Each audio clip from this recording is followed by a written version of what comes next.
Hello and welcome. I'm Darren, and today we are going to talk about some sim racing and some new products. So today is New Wheel Day, as you can see in the thumbnail. So I recently ordered a couple of new wheels. Well, firstly, I recently switched over from the MOZA R5 to the MOZA R16 base unit. There were a few things that made my decision. I was already on the MOZA platform, and for me, looking at what MOZA had and looking at what was due to come from MOZA, I kind of made the decision that it was easiest and maybe not a bad idea to stick with them. Now, do I think they are the top product in their segment? Nope. Obviously, they're not up. They're not with the prices of. In fact, I don't even really know where MOZA share their prices. Probably Fanatec.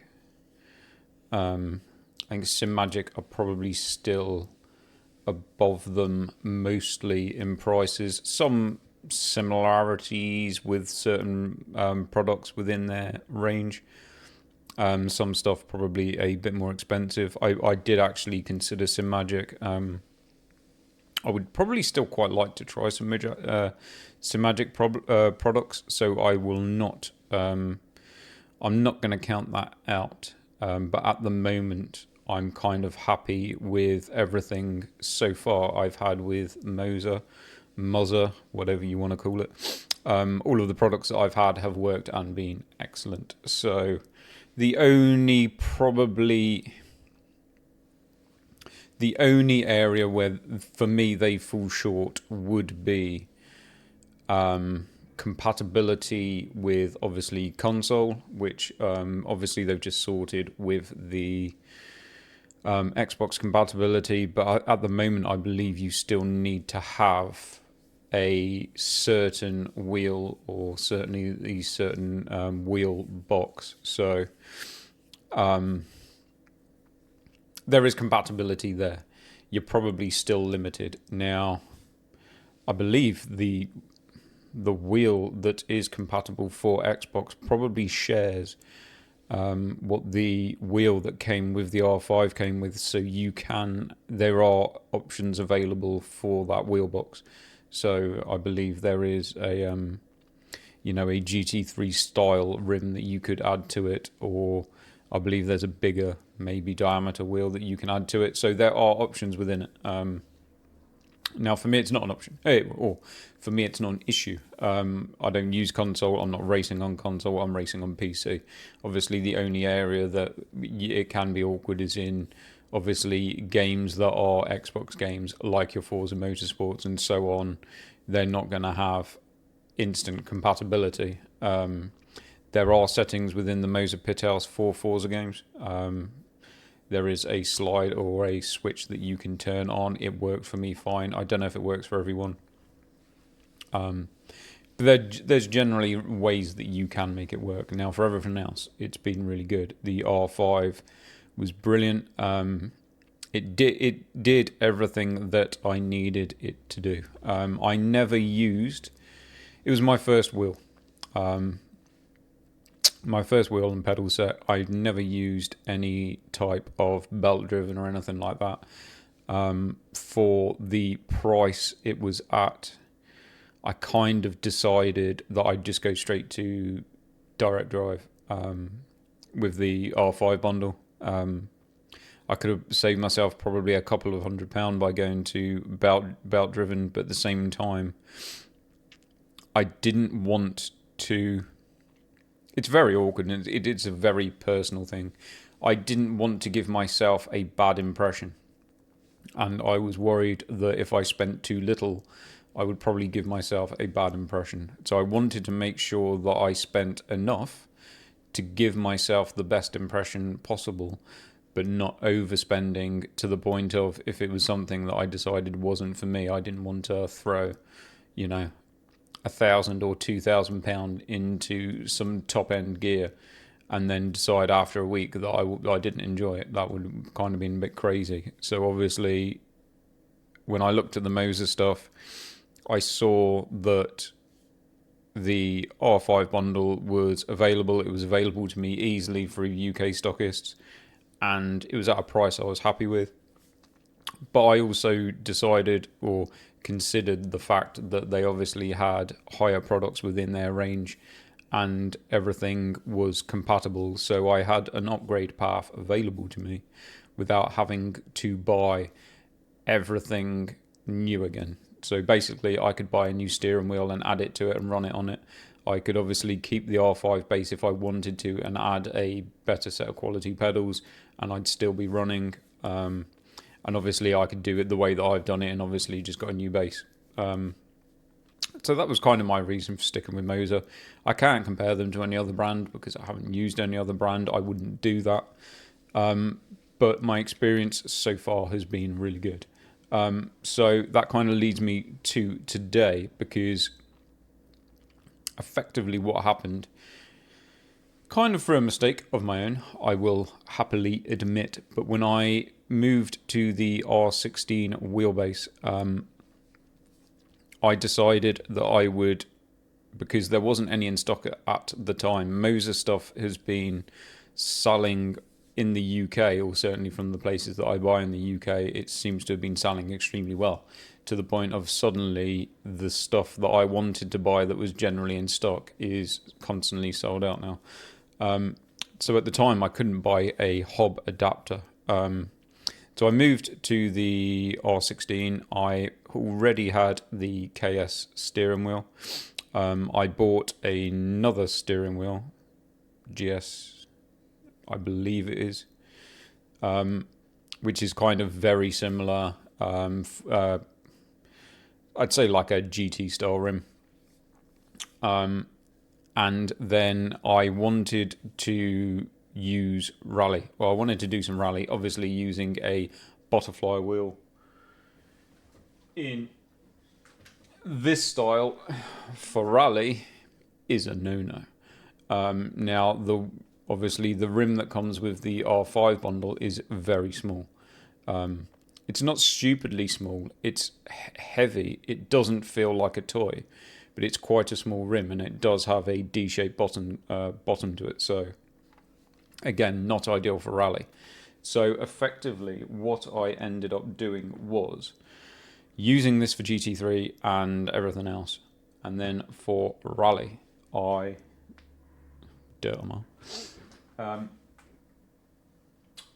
basically pulled the wheel that came with the R5 bundle apart to steal the hob adapter off it, and bought myself a relatively inexpensive wheel off Amazon to do rally on.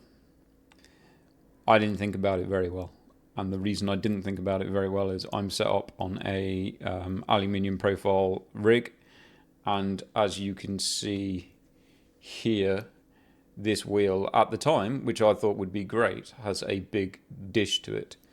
Unfortunately, what that means is to use this in the same position that I use this puts me like this, which isn't good.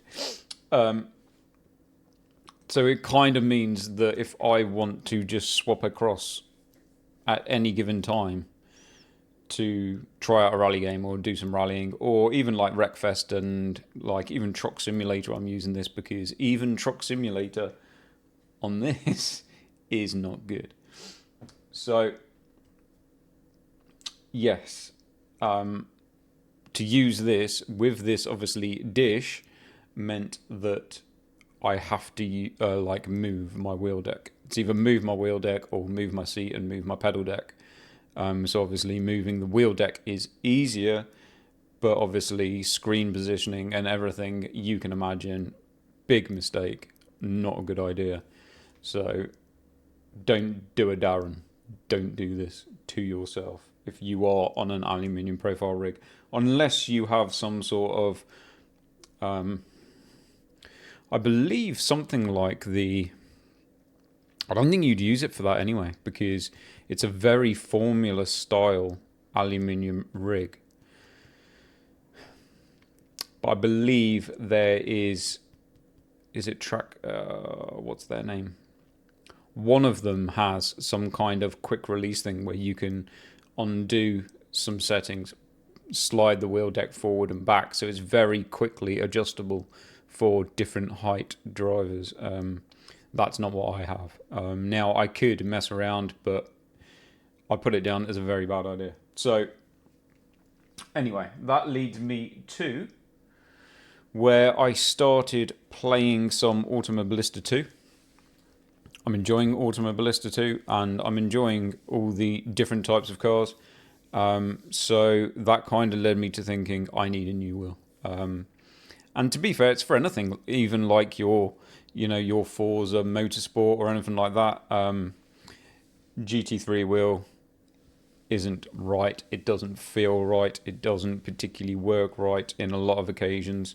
Those are obviously set up for a very small kind of steering ratio. So that led me to this, which is the MOZA CS V2. So put it there. This turned up today.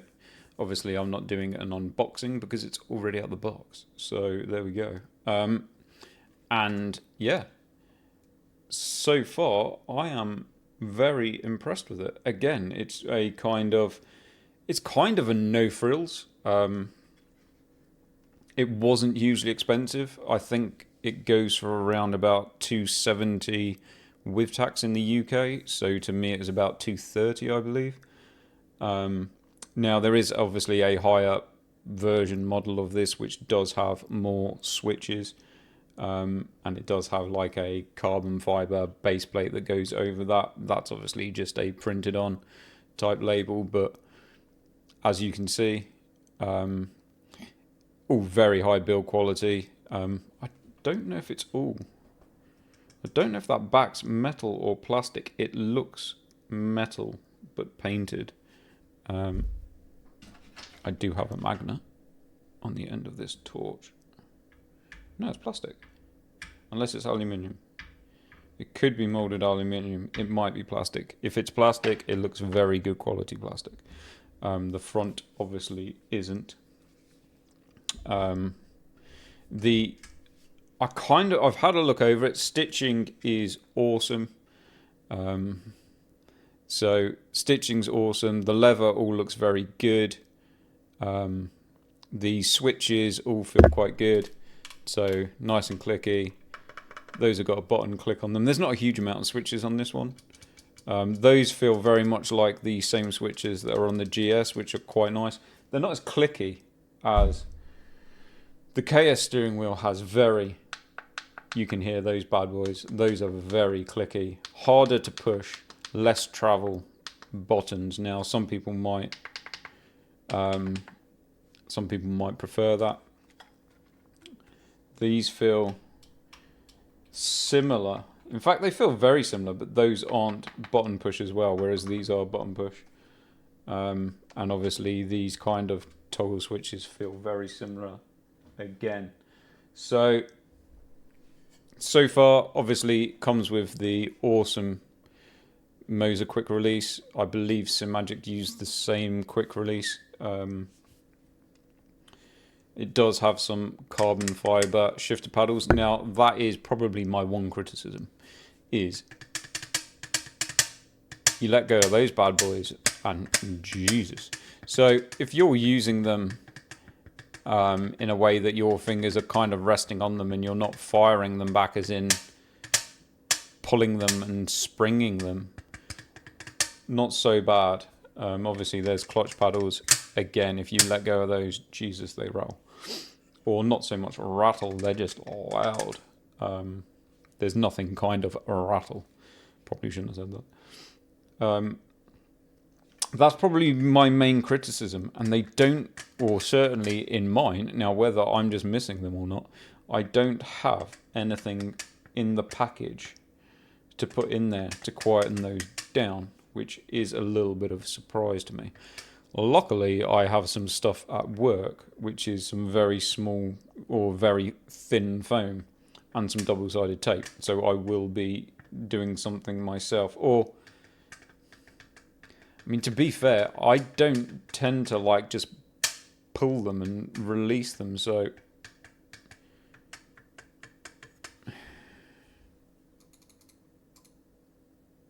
probably shouldn't have done that. I don't know if I've just screwed my recording. In fact, let me turn that off before I do that again. So, mouse click. If you kind of let them go, if you fire them, like pull them and let them spring, they're pretty loud. So, I don't know. I'm going to drive with it tonight. If one of the kids tells me to shut up, I'll know that they're too loud, because they are. I have noticed that on the KS, there is some little sticky tabs in there to quieten those down. So those sound a little bit more, a bit nicer, to be honest. So that is probably my only one criticism. This is obviously very heavy. Well, it's not very, it's a lot heavier than that. It's a lot bigger than that. So that's going to be something that is going to have to be something I'm going to have to get used to. I do like using this wheel. I have a more expensive, I believe it's the GS wheel, which is more expensive by quite a lot. But I really like, I'm not going to lie, this just feels, if you're not looking at it and you're just driving, I like the feel of this wheel. And I really like these rubber grips. Personal preference, but those rubber grips just feel really good, and the shape of this wheel just fits into my hand. I don't have big hands, so pretty baby hands, to be honest. I don't know, it just fits me really well, and this wheel is obviously quite a lightweight wheel, so I do get a lot of feedback and information through this wheel. Now this one is obviously a lot heavier and a bigger diameter. I'm kind of thinking already I might have to turn my force feedback up a bit, which is fine, because when I'm using it with this wheel, I'm probably at like 45% or something on my force feedback on the R16. So it's not like I haven't got any force feedback that I can obviously use. I've got loads to gain, so I'll see how it feels in this wheel. But I look forward to getting it on. Obviously, I will, in a video, once I'm up and running, I'll throw it on tonight. I'll probably try a bit of Automobilista 2 or something like that, maybe a bit of Wreckfest, because having shifters in Wreckfest compared to Auto is a must, I found. So yeah, that's basically that wheel out the way. Very happy with it. Very good quality. Not crazy money, but like as far as build quality, brilliant. It feels expensive. The biggest gripe I have to it is obviously those shifter paddles that are quite loud. Now it did come obviously with a manual that mentions nothing about any sticky tabs to go on to quieten it down, so I'm kind of thinking that there shouldn't be. And then obviously it comes with a sticker sheet. I don't bother with those. Now the other thing it came with is a bag with some spacers in it. So it would appear, I had a quick look at the instructions, there's longer screws and some spacers. So little block spacers with a couple of holes in them. I should really clean that bit of dirt off my arm, sorry. I just left work, so I need to get a video done before the kids come home. So, after I've thrown it down there, in all my wisdom, it would appear that those little spacers go in between the shifters. So effectively, what you can do is, if you're finding the shifters are too far a reach, you can bring them forward closer to you, or vice versa, you can take them further away if they're too close to you. So the other thing that you can do is obviously put one spacer behind, if you wanted to, either the clutch or the shifter, so that you basically staggered them so that they weren't lined up, which if you found that you needed to feel for something that was in a different position, that's obviously an option you could do. I don't see any reason why. There is adjustment on these shifters. I don't think there's any way that I could actually show it. But effectively, these paddles are slotted. You can kind of just about probably make out there. So you can obviously loosen those screws up and then move these obviously inboard a little bit or outboard a little bit, which is pretty cool. So there is adjustment. Obviously, like I said, you can bring them inboard so that they're closer to the steering wheel. You can take them further away. You could probably, I don't see any reason why not, because what they're attached to is threaded. So you could probably, if you wanted to, if you just needed a small amount of adjustment, you could probably put them the other side of the tab and screw them through from the back rather than the front, which would give you probably, you know, about 8mm difference if you only wanted a small amount. So there's quite a lot of adjustment there for your shifter and clutch tabs.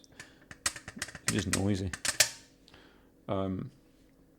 Other than that, the rim feels very nice and the stitching is very nice. Like I said, it's quite weighty, but it obviously, like I said, it comes with what is probably one of the best quick releases, which is another reason why I quite liked the MOZA products. So that's that wheel out of the way. Now, the other thing that came, which is quite interesting, because when I unboxed it, I thought to myself, I swear to God, these come out of the same factory. And it would actually fit on this. Because of my rally rim, now I don't really want controls on a rally rim. What I wanted to do was... at the front door. That's not good. What I wanted to do was use a manual shifter or a sequential shifter. I don't want any shifter paddles or anything on a rally rim. So we have also this, which is the... I don't even know what number it is because it's hard to tell. But this is a SIMAGIC. Now this is a 330mm. The rally rim that I was using was 350. I found that quite big for me. I'm not a big person, so 350 sat in front of it felt pretty darn big. So this is quite handy because SIMAGIC sell these in just a rim, and it's kind of something that I'd like to see MOZA do, because I have absolutely no doubt whatsoever that this, well, I know it does, and I can tell you how I know it does. This here, which is obviously like a plate to cover the screw holes, lines up exactly with the screws on the MOZA wheel. So without any shadow of a doubt, I've lined them up. This, I wouldn't be surprised if it came from the exact same factory. So this rim would Motion detected at the front door. go straight on to that wheel box. Absolutely no problem whatsoever. Straight onto it. So that's pretty cool. This is obviously El Calantra, or whatever they like to call it, suede. So effectively, if I wanted to, I could easily swap that wheel across. Now, what I will do is bolt that on to the hub of the rally rim. It's my son's just decided to walk in. Unfortunately, it is what it is. So, yes, this, I know now, will fit straight onto that hub that I have fitted to the rally rim, which is ideal. So, unfortunately, for the dished wheel, that's going to have to say goodbye. And this will now basically take its place as a rally rim. But again, SIMAGIC, good quality. This was relatively inexpensive, so probably something that I'd like I said, I'd like to see MOZA do that, because effectively it would be quite nice to be able to just use obviously the switch box or the control box, whatever you would call for it, and be able to swap rims across. Because ideally, to just have to buy that, and then if I wanted to have like, you know, a nice kind of suede or Alcantara D-shaped rim for obviously certain races or something. Now obviously I could buy the SIMAGIC version, bolt it on, it will bolt on. So yeah, MOZA have been doing some good stuff. I like what they've been doing, the truck rim, the wheel stalk and all that sort of stuff. I'd probably like them to see them just do a bare wheels in various shapes and sizes that you could put onto their control box. But yeah, so that will be the new rally rim. I'll see how it goes. And then this, tonight, we will run on a bit of Automobilista 2 or something along those lines. And that's about it. So I will leave it there because everyone has decided to walk into the house. And if you liked, awesome, swing me a like, and I will catch you in the next one.